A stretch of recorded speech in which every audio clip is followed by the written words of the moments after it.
and welcome to Ros Clark Craft. I'm Ros Clark, this is Ros Clark Craft, my home on the internet, and this is my home in real life. You can find me at Ros Clark Craft on Instagram and Ravelry, as well as here on YouTube if you'd like to come and say hello. Don't forget, if you'd like to watch more of my videos, you can subscribe, and if you want to be notified every time I post something, do click the notification bell as well. I'd love to hear from you in the comments, and I'd love it if you would give the video a like or even a dislike if you don't enjoy it. Every time someone interacts with the video, it helps YouTube know that this is content people are engaging with, and it just moves it a little bit further up the algorithm. Good, well, enough of that nonsense. What have I been knitting and crocheting this week? Well, very exciting progress. I haven't finished the crochet blanket, but I have nearly finished the crochet blanket. So it is very definitely a blanket at this stage. It is all joined together. I'm going to put in some pictures because there's no way I can show you the whole thing. It is all joined together, and I have begun working on the border. There is going to be one final little section on the border. So this grey, this dark grey, there's going to be a final little section where it will be black, and that section will have the bright green bobbles on it, and that will finish the blanket. So the border is going all the way around, obviously, and the final thing will be about 5 foot square, 60 inches by 60 inches, which is about the size of the blanket that I made that my niece will have, and this one, as I've said, will be for my nephew. There's my hook stuck in the middle of it. I used a crochet method for joining the squares together. On the back you can see the lines of the crochet, and they are slightly three-dimensional. I am going to block it at the end, and that may press those down a little bit, but I think it's fine. I did them in stripes, so as I was joining the squares together in their rows, I was careful about which yarn I used to join the squares together. So they were all done in the same order. The first two were joined with a red yarn, then two seams in orange, two seams in yellow, two more in orange, and the last one in red. And that meant that when I then joined those rows together, it gives the appearance of having seams all in the same colour along there. It's all in red. And then I used the same sequence for joining the columns together as well. So on the back, those seams look kind of intentional. They look like they're part of the pattern, to be honest. And on the front, it gives quite a nice effect. I'm not sure this is really how it's supposed to look, but the way I did it, you get those sort of little very visible threads in the corners between the squares. But actually I quite like the way that that looks, and it feels all very secure. So that was good. And obviously I've done all the thread sewing in at the end, so there's just a little bit of thread sewing in to happen from the border itself when I finish that. So we're very much on the final push with this. I've got a little bit left on this grey section of the border, and then so just here up to wherever that starts, here, that little bit on the dark grey, and then I've just got the black bit with the green polka dots, and then that's on. You can see on the back of the border you get this kind of stripe. On the front you just get the the bobble stitches, and on the back you get a stripe, and I think both of those look quite fun with the rest of the pattern. So I'm really hoping that should be finished this weekend, and then I'll be really glad to have got that out of the way. I have also started work on a jumper. So if you've watched my yarn stash video, you'll know I had some, it's all got a bit tangled up in the bottom of the bag. I've been away on a conference this week, and so I had to make sure obviously that I took enough to keep me going. I was hoping I might finish the blanket when I was there, but I didn't quite.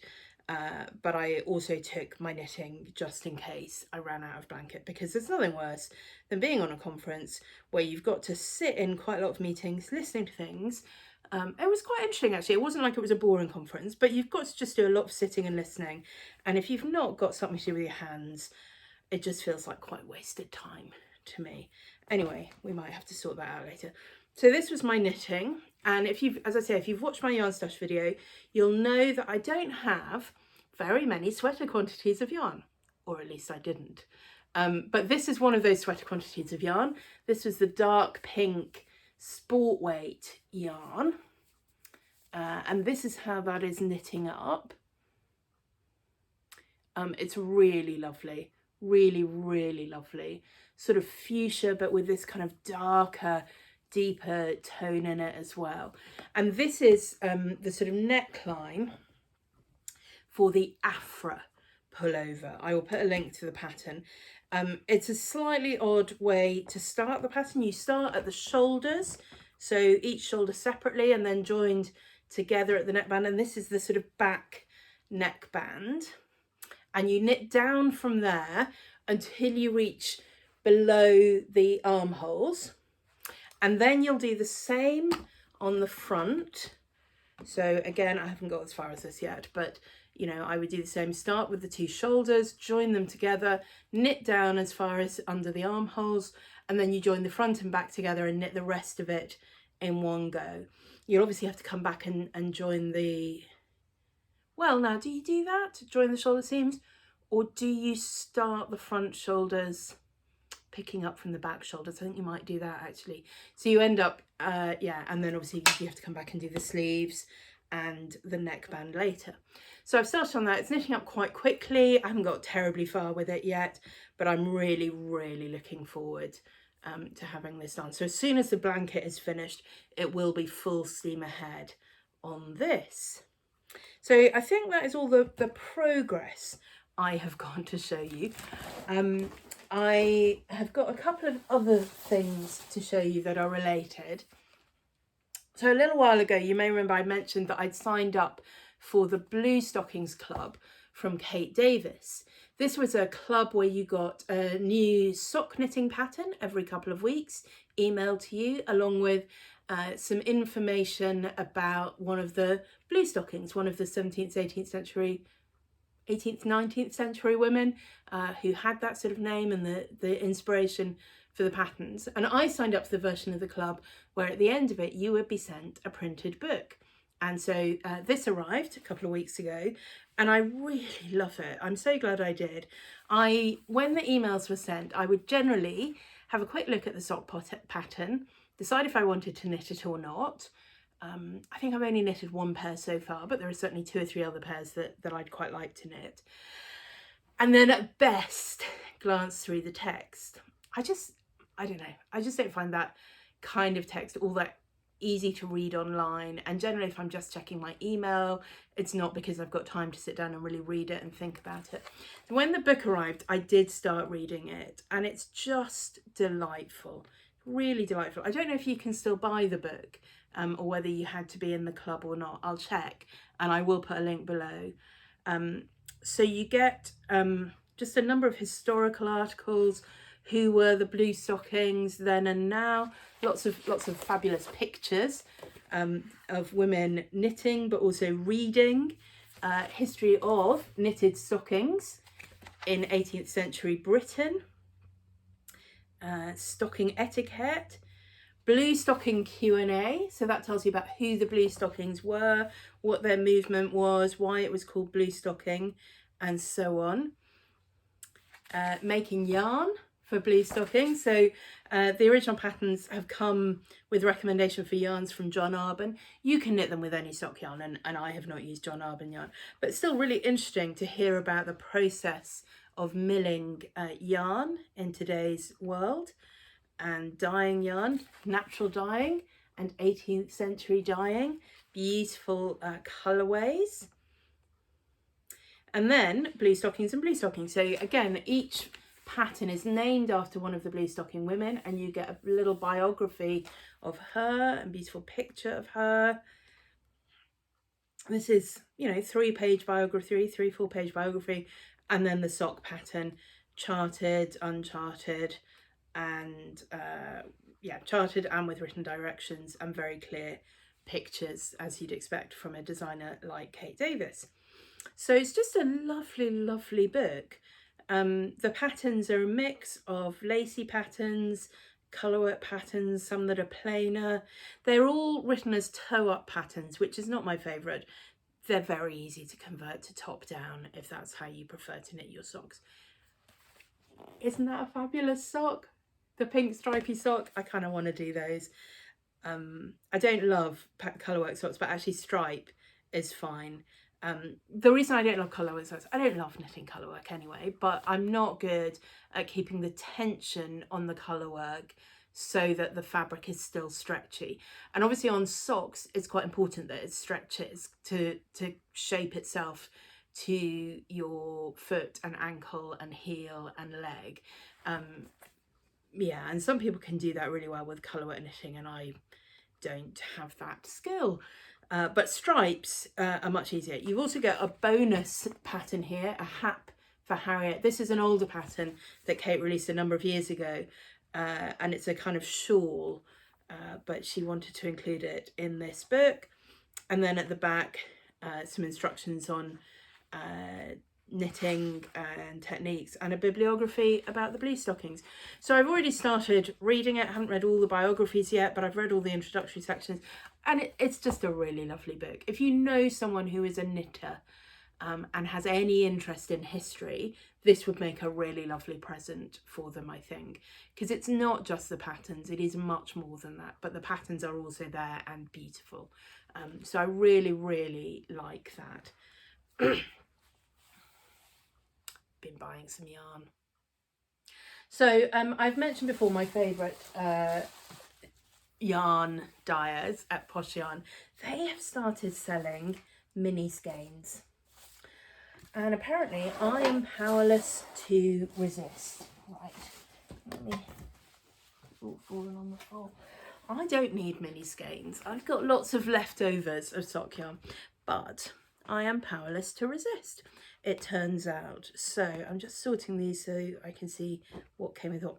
So, okay, a couple of weeks ago they started doing this, and she started selling them in sets. So you couldn't just buy one mini skein on its own. You bought a set that she put together in a collection that would work together. So this is Posh Yarn Eleanor. It's a high twist, superwash merino. Use it for socks, use it for all kinds of things. Just lovely. So those are little 20-gram skeins. So 5 of them is 100 grams. So it's about the same as a single skein of yarn. Sold for slightly more than the cost of a single skein of yarn, but not loads. This is sort of really dark blue mixed with a slightly more royal navy bluish. This kind of dark rust colour. It's a bit darker than it's coming up on screen. I'm in pink. Pale grey, and this is the kind of thing where I'd never knit something in grey. I just wouldn't. I don't like grey, but actually in colour work sometimes it's really nice to have as a contrast. And similarly this, which is undyed, which, you know, I'm not going to knit something in this, but as a contrast in a colour work pattern, it's really nice to have a little bit of that. So that was my first mini skein set. And then this week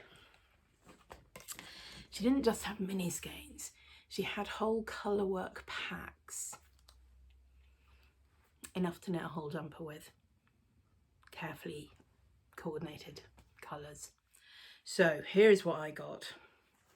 A full 100-gram skein of this. This is Esme, which is one of my very favourite yarn bases. It doesn't have the twist, it has a much smoother finish to it than the Eleanor, but it is also 100% superwash merino. This is in like a golden smile. It's just a beautiful sunflowery, slightly darker, slightly tinging towards orangey, kind of harvest yellow. It's really beautiful. As a contrast to that, there is The Night is Young But I Am Not, and this is almost verging on black in some places, but it's really a deep midnight navy blue. with some really dark tones in it. So you can even just see the two of those together. Glorious. And then as contrast to that, there are two 50-gram skeins. So first in this dark green, this is called In a Postcard Paradise. It's coming out slightly blue-green on camera, but it's not really. It's a real forest green with sort of mossy green in it. And then this beautiful dark, slightly orange toned red, but definitely red rather than orange, like a brick red really. That's called Love Is Always Right. So what do we got? We've got the dark blue, the yellow, the green and the red, 20 grams of undyed, and then this 20 grams, which these little tiny ones don't have names, of this kind of lavendery, dark lavendery colour, which I'm not absolutely sure I think goes brilliantly with the others, but that's fine. It can be used for something else. So I'm looking at that and thinking, gosh, those are lovely, those are lovely, those are lovely. Especially that yellow one's lovely. So I just messaged her and said, look, have you got any more of that? Because they do very limited dye runs. And once they're in the sets, you know, that's how they're advertised. And she said, well, actually, I'm just on the point. There was one of these sets that hadn't sold. She said, well, I'm just on the point of splitting up and listing everything separately. If you want, I'll set aside that skein for you. So I have two of those. So I think that is a really beautiful set. And I've been looking and I think I've found a perfect pattern for it. It's the Noten sweater by Ankerstrig, and you'll see it's got a little colourwork section around the yoke, and then it just goes into big sort of colour blocky stripes. I mean, it will look a little bit like I'm dressed up like a wasp or a bee, but I don't care. I don't care. I just think that's glorious. I know you can't really see that dark blue there, but it just looks lovely. So I think, you know, the top will be in this sort of section, probably this sort of colour with a little bit of yellow in it. And then the main body of the sweater will be striped in those colours. And I think that'll be absolutely lovely. So that's all my, well, I say it's all my purchases. It's all the purchases that have arrived. Yesterday, the day before, I had an email from one of my favourite haberdashery shops with an announcement about some new yarns from West Yorkshire Spinners. West Yorkshire Spinners are not an independent, they're not hand dyed, you know, it's commercially produced, but really nice commercially produced sock yarn. They have got a set of new colourways designed by Zandra Rhodes. I am powerless to resist. So I have two balls of that coming to me as well. I'll show you them when they arrive. Zandra Rhodes, I used in the dim and distant past to be a teacher, and the school that I used to teach at was a girls' grammar school down in Kent. But before it was a grammar school, it was part of I think it was called a technical school or a technical college, and it was linked with Medway School of Art. And at least one of those institutions, I can't quite remember what name it came under when she was there. Zandra Rhodes was a pupil anyway, so they were very proud of her. And I've always been pleased to have that little bit of association with her. She's also associated very strongly with the Fashion and Textile Museum in London. And I've been there a few times for different exhibitions and workshops and so on. And she has a little sort of design school sort of literally sort of through a door. If you're in one of the workshop spaces, you can kind of see through into her space. And I mean, her aesthetic is just glorious.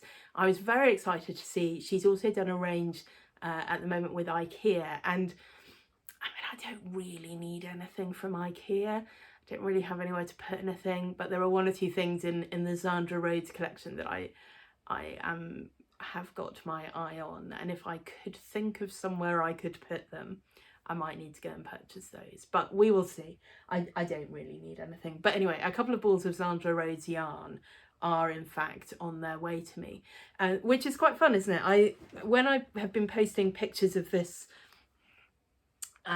blanket online, earlier in the process, somebody said, oh, is it a Kandinsky blanket? And I hadn't been thinking of that, but as soon as she said it, I immediately was like, yeah, obviously it's a Kandinsky blanket. Anyway, I then said this to a few people who kind of looked slightly blank. Kandinsky did have a range of things that he did, and some of it is quite bizarre sort of abstract work, but the one that was famous, at least for me, was the one that was an Athena poster in the 1990s, which was his circles. And he does these circles with different colours outlined in squares. So Kandinsky circles in squares. This is my Kandinsky blanket. So it's nice to have art inspired knitwear and crochet. So my Zandra Rhodes will go very well with that too, I think. Good. I don't think I have anything else to share with you. I've been trying to keep my number of works in progress quite low. So as soon as the crochet blanket is finished, as I say, I do want to really get going on the Afra sweater. And if I need a break from that, sometimes I do find my wrists can't cope with lots and lots of crochet or lots and lots of knitting. Then what I want to try and do in the sort of in-between times is the crochet poncho that I showed you in the yarn stash video. I'd like to work on that. I don't think that will take huge amounts of time to finish that, and that would be good to get going. And maybe do some spinning. Haven't done any for a little while, so that would be good. And mostly probably I'll just be buying more yarn over here. I'll try and use up some yarn as well. So that's that. Do let me know what was I'm trying to think every time of a question to ask so that I can read your answers in the comments, and maybe it's this time. Which artist most inspires your things that you make? Have you ever done a piece of art or knitting or sewing inspired by an artist, or that has reminded you of a particular artist's work at the end of it? Tell me about your Monet jumper or your Van Gogh skirt, or I don't know, who would you like to do artwork, craft work inspired by, if you haven't already? Or failing that, just tell me your favourite artist. I would love to know in the comments. My favourite artist, actually, you can just see in the corner there, the corner of a print by Bridget Riley. I've had that print for many, many, many years, and I adore Bridget Riley. The last art exhibition that I went to was before lockdown in January 2020, and that was the Bridget Riley exhibition at the Hayward Gallery, and it was so fabulous. It was so fabulous. I love how she manages somehow to generate colour. When you look at some of her works, and you'll see they're painted in 2, 3, 4 colours at most, something like that, and yet when you stand back they just shimmer with a whole rainbow of colours. It is quite extraordinary and beautiful and mesmerising, and yeah, I wish I was like her, but in the meantime I can enjoy looking at her work. I've often thought it would be fabulous to do a sort of patchwork quilt based around a Bridget Riley painting, but I've never quite had the technical patchwork skill to do that. It's very precise, her work, and if there's one thing that I am not in my creative work, it is precise. So maybe some things are best just left admired. Anyway, tell me whose work you love, tell me how it has inspired you or how it might inspire you, and I will see you again in a couple of weeks' time, when hopefully I will have a finished blanket, some progress on my sweater, some Zandra Rhodes yarn, and who knows what else to share with you. Thank you so much for watching. Do leave a comment, do like or unlike the video if you didn't like it, do subscribe, click the notification bell, and let other people know if you're enjoying my videos. Thank you. See you next time.